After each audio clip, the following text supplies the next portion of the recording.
Hi, I'm Lakesh. And I'm Sharadeep, and we're from the Teddy School of Advanced Studies. As part of our Efficiency for Access Challenge submission, we've worked on an off-grid solar hydroponics greenhouse. So, in order to start out with the technology of hydroponics and to see it for ourselves, we've built a very cost-effective prototyping solution using the Kratky system of hydroponics, which basically does not have any moving parts or any operational energy requirements.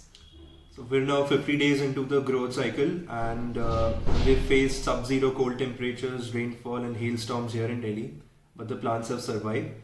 We've monitored the pH and TDS of the plants continuously, and it looks good so far.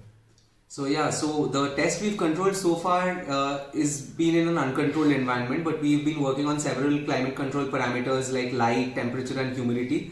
So here, for example, we will be using LED light strips to give the required intensity and spectrum to the plants. So for example, if we believe that the red level in the radiation should be increased, it can simply be done programmatically. So we are using a complex system of sensors based on humidity, temperature and light levels, and several actuators in the terms of pumps, motors and LED lights, which can help us to both optimize energy usage as well as ensure that the plants are given the correct light mix for optimal growth.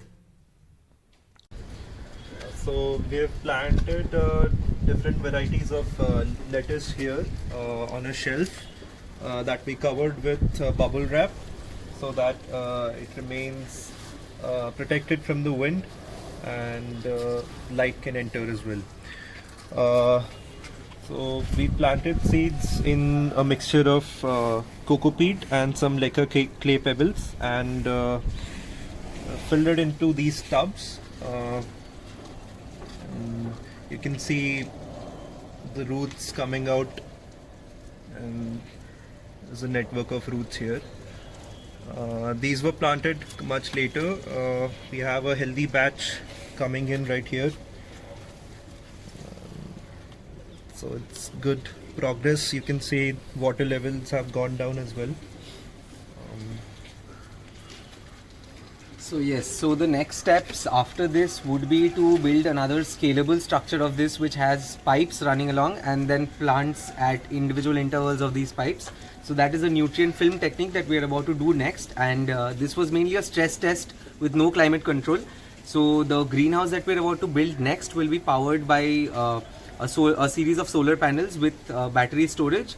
So we have all DC equipment starting from LED lights, pumps and fans, and that unit will have climate control, so obviously the results will be better than that of our stress test.